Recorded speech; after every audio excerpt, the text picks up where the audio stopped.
What is up, lads? It's CM9 here. So this is your 2019 Overwatch League Grand Finals match review. San Francisco Shock took on the Vancouver Titans. And, well, it just goes to show you what I've been saying pretty much since last month. Or thereabouts. I said about late August. I said it in pure writing on Twitter. The San Francisco Shock will go on to win the Overwatch League. And there you go. Honestly, guys, I've been saying it from day one. Ever since the Shock pulled off that perfect stage in Stage 2 where they didn't drop a single map and they went on to beat the Titans in that Stage 2 playoff final.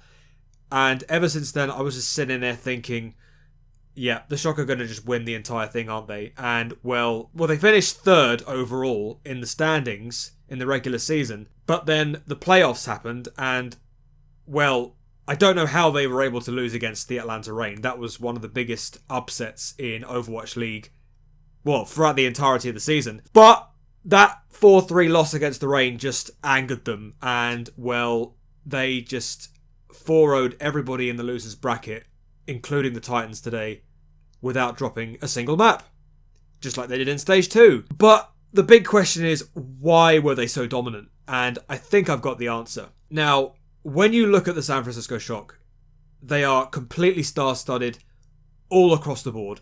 They've got the best supports, they've got the best tanks, and most importantly, they've got the best DPS. And there's one guy in particular. Obviously, they've got multiple coaches at the Shock, but there's one guy in particular that I want to earmark in the coaching department, and that's Krusty. Will undoubtedly be the coach for the South Korean team for the Overwatch World Cup, but he was responsible for a majority of DPS switches with every single map that played out, and every single time they threw off their opposition. I want to sort of like pinpoint specific maps and specific players that played on those maps and what heroes they played. Now, if you look at how they managed the entirety of that game, the first map was Lijiang Tower. Now, the Titans, I feel, needed to win that map, because if they did, it would have completely changed the complexity of the game. It would have put some doubt into the Shock, maybe, and, you know, it could have done something in the mentality department. But, as luck would have it for the Shock, they completely dismantled the Titans on Lijiang Tower. For a specific reason. They played Sinatra on Doomfist and Striker on the Reaper. And you'll notice that they did this exact thing on a later map, which was an assault map, and that was Temple of Anubis. They played the exact same guys. And then for the payload maps, they went for Architect and Rascal, both on, I think it was on Eichenwald and on Gibraltar, the final map. And that's the thing. They have such flexibility within their team, and I don't see any of the other teams in the Overwatch League with this flexibility. They can put guys in because they know that these guys are going to do this with this certain amount of heroes, and they're going to get the job done. Every single time, they throw off the opposition by doing that. They know exactly how to get the map completed, whether it's difficult to capture a point or not. So, for example, on Eichenwald, Titans were so close to completing it on defense, but in the last few seconds, what the Titans did on Eichenwald was they threw out, I think it was Nano Blossom. So the Ana player puts the Nano onto the Reaper to perform the Blossom right in their backline, but then Choyo Bin, playing the Sigma, eats the entirety of it. Then straight after that, they clear them, then they take Eichenwald and they go 2-0 up. The same I noticed in Temple of Anubis when, again, the Titans were so close to full holding the Shock on the first point, but then suddenly, right at the last minute once again, they win the vital fight, they take point A, and then straight after this, they manage to completely snowball the Titans with a dry push and still have more time in the time bank than Titans. The Shock are completely immovable object. They pulled out the right DPS players on the right heroes at the right time to throw off the opposition, and, well, it's no wonder It's no wonder that they 4-0'd the Titans. Just like they did against NYXL, just like they did against the Spark, the Gladiators, and of course, the Spitfire. So, the only blemish on an otherwise perfect playoff stage for the Shock is how the goddamn hell did they lose against the Atlanta Reign? How did that even go to distance? How did they actually manage to do that? How did the Shock manage to perform the absolute biggest C9 in Overwatch League history and still go on and just decimate everybody in the losers bracket and end up winning it? Is beyond me. But I've got to be honest, I've got to give credit where it's due. Great coaching by Krusty, great DPS switches, great hero picks for the perfect maps, the right maps. And, well, what could the Titans do? What could the Titans do? They could only use what they had. They had Haxel on the Doomfist, getting absolutely no value when Architect was using a lot of Bastion on the payload maps. He was having a real hard time of it, because that's all that the Titans had. They didn't really have anybody else to come in for Haxel in case things went wrong. Maybe bring Stitch on. I don't know. Maybe even bring Hureg in as a hit scan. I don't know. But by the time the Shock had taken Lijiang Tower, which was arguably the one wild card for Titans to go ahead and maybe give the Shock a little bit of a game, the Shock completely demolished the Titans on Lijiang Tower, and it was just a case of, you know, just give it to the Shock because they're just going to completely dominate from here on in. Because, well, just like they've been doing against every single opponent, they've just completed every single payload map with ridiculous amounts of time in the time bank. And what can any opponent do in that situation? When the Shock just keep consistently changing out their DPS on the right kind of maps, on the right heroes every time. So, there you go. I'm really pleased for a certain number of players on the San Francisco Shock. Most notably Rascal. I mean, Rascal is a former London Spitfire lad, so I'm really, really pleased for him. He had it really tough when he was playing for the Dallas Fuel, and there was a time where he was very close to retiring, but he stuck with it. And then he left Dallas Fuel to play for NRG in the contenders bracket, then came back to the Overwatch League to play for the Shock, because I think there was that obvious change because the Shock have that connection with NRG Esports. So obviously Rascal is going to make that change. And then throughout, he has been in that system with the Shock and it's worked for him. And well, he's got a championship out of it. So congratulations to Rascal for sticking in there and feeling a bit more confident in yourself. And well, you got a championship. So major congratulations. And well, let's just talk about Sinatra, because Sinatra, well, I've got to say it. Overwatch League MVP, and rightly so, because, well, he's just the best player. The Shock knew exactly what they were getting in Sinatra. They signed him right at the very beginning in the inaugural season.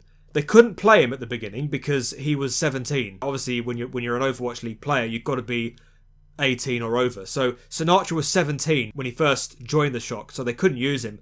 But the Shock knew exactly his credentials, they knew his talents, and so when they implemented him into that team going into season 2, they knew what he was going to deliver. And well, it just shows you what he gave to the team, right? Choyobin was MVP for the grand finals.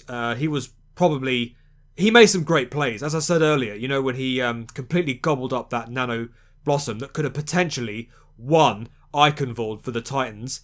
And well, he turned that around by doing that. And well, he was probably an amazing Sigma in that entirety of that series. The support line for the Shock, Violet and Moth, gotta hand it to them. Great support, great healing, just absolutely magnificent. I think Moth is one of the players that have played the entirety of the Shock's matches.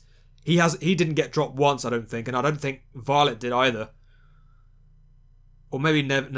No, it was Violet and Moth who played the entirety of every single map. And then you've got that DPS line that just keeps getting substituted in with every single map. Striker, Architect, Sinatra, Rascal. All of those guys absolutely world class on their respective maps. And then you've got the tank line as well. Super, Smurf, of course Choyobin. I don't think Nevix played very much, the Swedish guy.